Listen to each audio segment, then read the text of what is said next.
What's good, y'all? It's the Demouchet REACT, and we're back with another video. Who we got today, C? Today we're back with another American reaction. So excited about this video. If you're new to us and we're new to you, make sure you scroll down, hit that subscribe button, and turn on the post notification bell because we're on the road to 200K. And we cannot get there without you guys, all right? Join the family. Without further ado, let's get into the video. Let's get it. Cultural shocks as a South African in the United States. They think we all speak one language. One day I was speaking to a Nigerian guy at work, and then someone walked past and said, "Why are you guys speaking English? Do you not understand each other?" Then I said, "We're from different countries." And then they said, "But aren't you both from Africa?"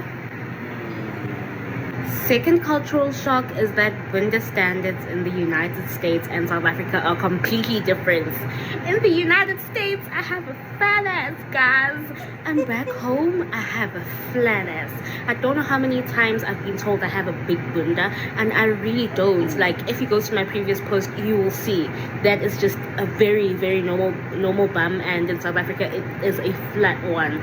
But every time, like, we talk about ass, like, oh my gosh, you got big bunda this, big bunda that, and it's just that abantu balana iningi labo banazo izinqa ezinkulu unless bayajima or bazenzile, or they were like the lucky part of the country, but most abantu lana banazo izinqa ezinkulu. Number 3, braiding your hair here is a luxury. Like, braiding prices are between $100 to $150. That's the same price as a quality wig, and I would rather have a quality wig over braiding my hair. So yeah, the braiding prices here are just audacious. It's the same as buying a weave, which really doesn't make sense. Yeah, people are really pushing it. Another one is that healthcare is... Okay, so she talked on 3 things. Okay, so let's talk about the braiding hair first. I'm not ever getting my hair braided in the States again, unless it's under a sew-in. Baby, I'm going to the continent each and every time I need my hair braided. Okay, let's just say it would have been a couple hundreds for me to get my hair braided, how I got braided down there. No, and what I've noticed is how it lasts. It's like she did a big one. Right. Yeah. Right. Okay, so secondly, yes, I remember when we had PAP for the first time. Is it PAP? I forgot. For the first time, and it was like, keep eating that so you can get a big... I'm like, I must be just skeletons to y'all. Slid my plate to the left. But the women there are very, very curvy. My mama is a very curvy woman. The woman there is very curvy, very beautiful women. What's the first thing she said? So the other one was, she was saying how whenever she was talking to somebody from Nigeria, and then somebody passed, and it was like, y'all don't have the same language because y'all from Africa, which they have buku amount of languages. And I think I find it interesting that now when I come up across people from Africa, right, and they're like working at a gas station or something like that, I can instantly tell where they could be from. Right. And they always want to hit me with that West Africa, or somewhere across the continent. They think we don't know. And I believe that. I'm like, so let me give you a few guesses. And I'm usually right around that area, and they be so shocked. Yeah. They be shocked. So just like how they were shocked to see that they were speaking in a different language without knowing that there's many more to come with their languages. Some people are shocked when they find out people from America can recognize their location based off their accent. And know things that's going on in their country and in their history. Don't tell them that. You got a whole conversation about to spark now. Yeah, this one time we took an Uber ride to go somewhere, right? And he was from Senegal. Sudan? No, Senegal.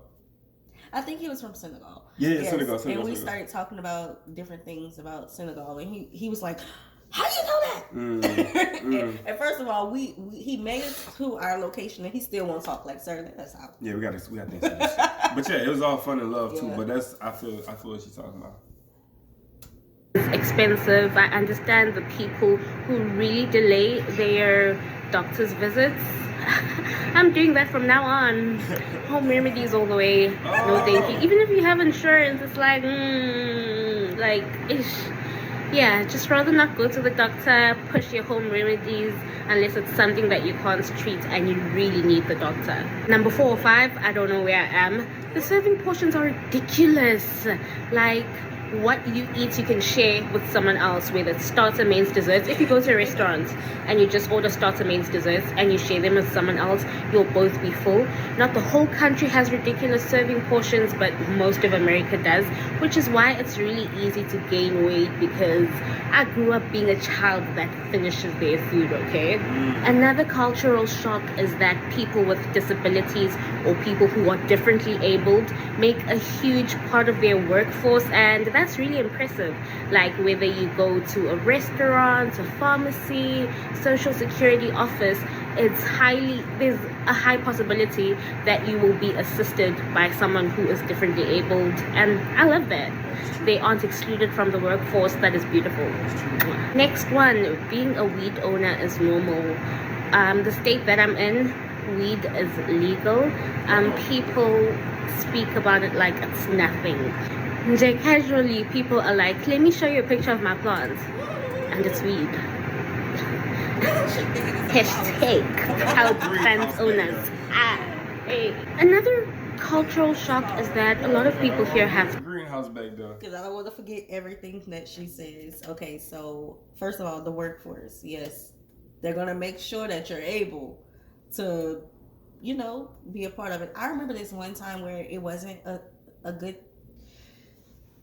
It was we ordered from a restaurant, and I wonder if you're talking about the one I am Popeyes. No, I got a different one. Oh, okay.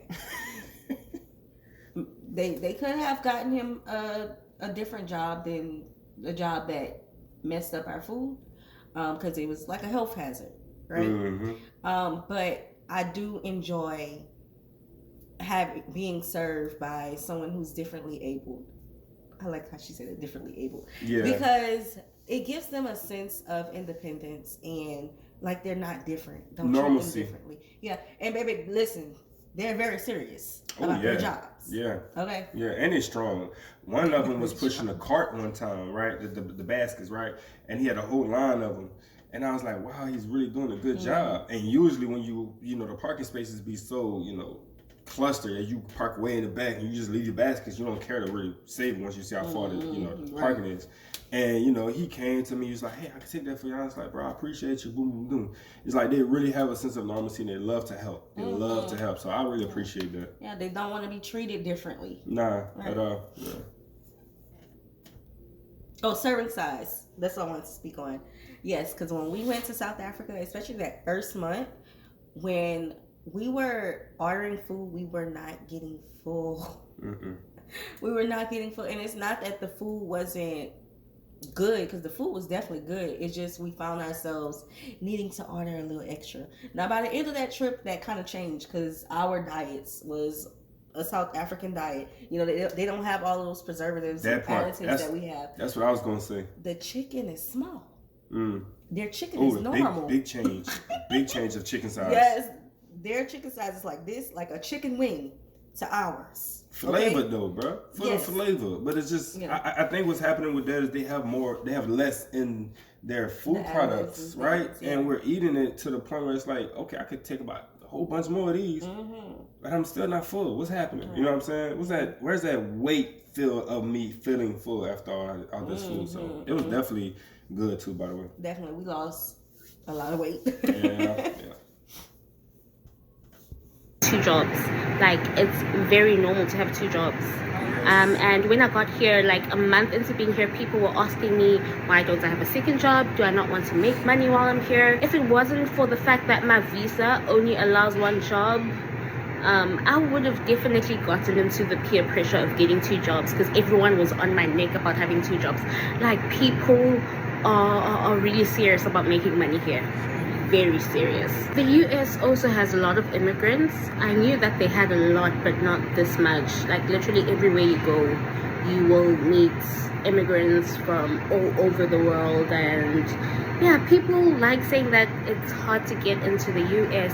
Well, it is hard if you have a criminal record and you can't support yourself financially, but like, immigrants make up a huge part of their workforce. Lastly, one that you guys all hear is that a lot of people think South Africa is a direction and not like a name of a country. A lot of the time when you tell people you're from South Africa, they're like, oh, okay, which country in South Africa? And you're like, that's the name of the country. Yeah. Those are my cultural shocks. And the rest of the people who are from South Africa or parts of Africa, what have your cultural shocks in the United States been? That was a good video. Culture shocks living in America as a South African. You can turn right on a red light. I don't know if that's an Illinois thing. People respect pedestrian crossings and they're actually everywhere. They even have the pedestrian buttons. Back home, we don't have much of that. We have some pedestrian crossings and buttons, but for the most part, we just cross the street when we want. Another one is that Americans don't really know much about the rest of the world. I remember my Uber driver asked me where I'm from and I said, South Africa. He's like, oh, in which country? That is the country. Small talk is a sport here. They're actually pretty good at it. They have so many options for anything. Cereal has a million flavors, gluten-free, dairy-free, different types of bread, milk, chips, cheese. Buses and trains have schedules here and they are respected. If you miss the bus at the bus stop and the bus moves a little to the red light and you just run a little bit to have a driver open the door for you because you're right there, he won't open the door for you because you're not at the bus stop and you missed your stop. Back home, taxis run wild and they hunt for you. People are obsessed with calories here and I get it. The food here is ew. There's so many ingredients to anything. Back home, I ate anything. I would eat more than I do now. I was smaller than I am right now. The cars here are big to me. Everything is huge here. Even the food portions, bag of chips. It's like a party pack for one person. But most people drive everywhere. Like almost everybody has a car. So those are more culture shocks living in America as a South African. Let me know if you want more. There's obviously a lot more. I am still adjusting. I'm still learning. I love you so much. Bye. Okay, pause. Let's talk about the cars. Cars are bigger. Right. We do play with our, toys more. Mm-hmm. I guess you could say it's like we invest into a lot of stuff that we get. Right. Like customizing and all of that. Right. I want to talk about the difference. Making it unique and look different, standing out. Yeah, I know we discussed this on the family channel, but we haven't discussed it on the reaction channel. So we took Ubers throughout our entire stay. It worked for us. We may do something a little bit differently next time. That I think would just make everything flow better, right? Johannesburg and Cape Town, we did not have a problem with our family size plus our luggage. Okay, yeah, that's important. But when it got to Durban, it seemed like no one had a big enough car, and it seemed like Uber Black wasn't a thing in Durban. That is true, and it's. It raised an eyebrow almost because, like, what? Why? Mm-hmm. What happened? What's going on? Right. So it makes me ask this question. I know African families usually have a lot of children, but do they in South Africa? It's specifically Durban area. And I know that they would have their own cars for their own family, right? They wouldn't be doing Uber, but like, what's up with that? And the truth is, I'm noticing a lot of people that come here always talk about that, we pay attention to calories a lot. Yeah. And like she mentioned, she said, I even gained more weight since I got here because, like the other lady mentioned, we have bigger portion sizes. And I'm starting to realize it's like, that's really crazy true. But they could eat whatever they want and they will stay fit. All the guys, well, I did see some guys who were, a little overweight, but majority of the guys there were tall and slim. Yeah. And the women were curvy. Yeah. They said that's that path. But I think what's crazy, because I've noticed this a lot, South Africa's statues are women. Okay. And it's curvy women. Mm-hmm. It's like that's what they parade around in a good way. You know what I'm saying? Like all the way down to the mall. Like when you're walking up and down the mall, that's what you see all the time. Yeah, they could eat and not have to worry about what we have to worry about here. Okay, we gotta watch our figure over here. Gotta do all type of work and stuff. Huh? Hey y'all, so as promised, I'm doing a part 2 of culture shocks coming to America from South Africa. Another thing that was an adjustment was public transport. Because I was from like Joburg and like taxis are easy, the train systems don't really work. Buses, it's there, but you need like So coming here, buses you can buy like a day pass or one trip pass. It depends where you are, and not every state has the same type of setup. It's mainly in the bigger states, and then some states also got like a good train system with that. And sometimes they work together, the trains and the buses, and then like taxis, short lived, and like certain old squash stops and your money up front. There's none of that over here. That is just an adjustment. Like there's no taxis. Public transport is just different. I think that's what it is. They used to like buses. Another thing that I had to like kind of adjust to was the food. The food, guys. The food is like, it'll be something savory, but it will taste sweet, which is like, why the chicken sweet? Like it's not sweet and sour chicken, just but chicken sweet. Like sometimes, and then like the fruits aren't as fruity as they need to be because of like this stuff. Gotta go to the farmer's market. The water, yeah, this one. You can't drink American water from the tap. You'll get sick. I promise you. You need to drink the water from a bottle. Like you need to buy bottled water or a filtered system or whatever. But you can't drink like straight. You can shower with it, brush your teeth, and all that extra stuff. But yeah, but you can't drink it. That's something else. But you can't drink it. Yep. Now this is something we do talk about a lot on the channel because we are millennials, and so we went from as children being able to drink water from tap and water hoses outside when we playing, right? Because we had this thing in our culture where if you're outside, you stay outside, don't let the air in and out. Yeah, so if it was outside, we had to drink. You're out, you're out, you're in, you're in. Right. So we used to be able to drink the tap water. Now you won't necessarily like get sick like immediately, but like over a period of time, weeks, not even then. You could drink the tap, but the water is treated. So you should. I don't know, man. I remember like being tired from running around and sweating that I would hit the water hose and we all look in the line just waiting to get some water. It's normal to us. And then you would get in trouble because we would just drop the water hose and let the water run. Right. And then you hear the parents in the back saying, "Hey, you pay bills right here." Right. But prime example of different systems, different times. Yeah. Is like Flint, Michigan. With the lead in their water, and getting sick. And even in a Louisiana small town, I remember about a decade ago, the water was dirty. Like we used to call this little town, oh, they got that dirty water. Like that's what we used to say because their water was brown. And it's just, it depends on where you are. Listen, drink spring water or get bottled water. But you talking to the ones who was kids who played in the ditch. Yeah. After it rained, or who rode their bikes in the ditch when there was a whole bunch of water in there. You know what I'm saying? Like that was us. So that wasn't a problem at that time. And that's all that happened. Times did change. So yeah. Let me get this thing to start. There we go. It's different. And then also another thing would be the jobs opportunities, higher. I think everybody knows that, but being here, it's like people can easily go work. When you're in high school, people work. Like you need to be 16 to work. That's a requirement. You don't need no high school, whatever. You just need to be like a certain age, and you can work as long as you have like a social security number. You can work almost anywhere. And another thing was a challenge was being an international student compared to actually being regular student. You're restricted from like scholarships and various things because you're not American, which personally for me it sucks, but I feel like that's good because you distinguish there's a line between the two, distinguishing difference between the two. This one, guys, the toilet water is high with it. The shower works differently. Like in our showers, like hot, cold. There is like cold, hot. Like it just goes one way to wherever. And then guys, we guys use roll-on and spray. Y'all, South Africa water is not just hot. That stuff is lava hot. Boiling. I'm talking about what you put to boil your crawfish in hot.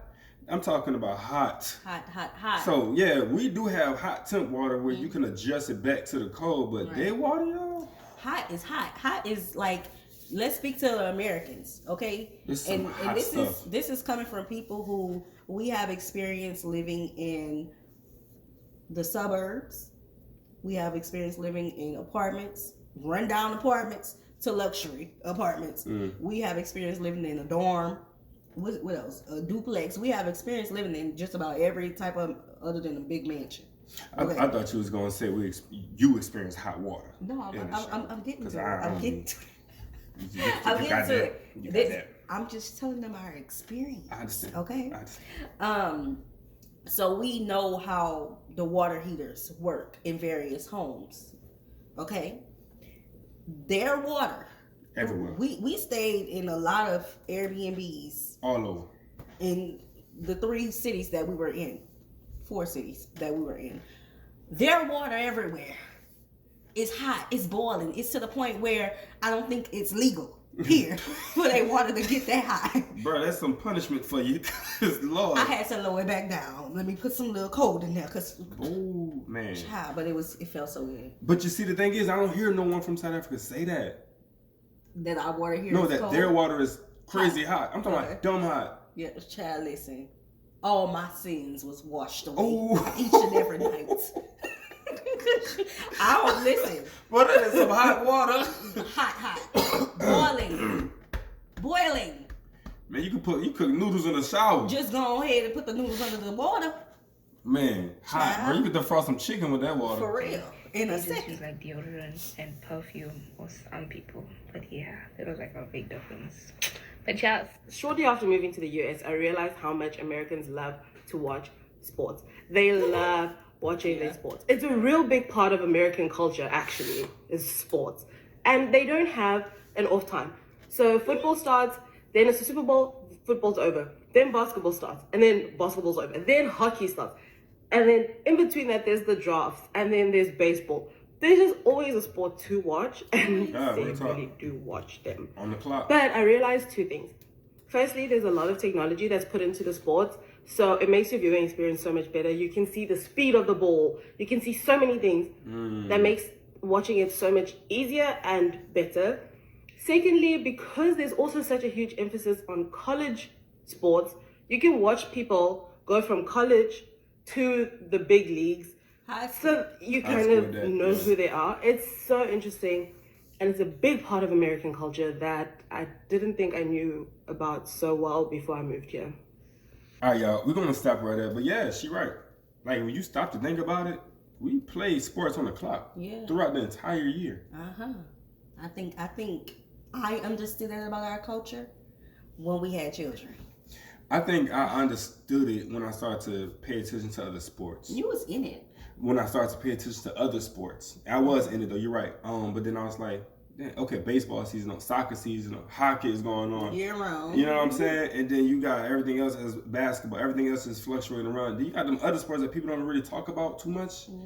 But that's a sport too. So tennis, volleyball, everything is going on. Women's league, men's league. It's nonstop. It's nonstop. Right.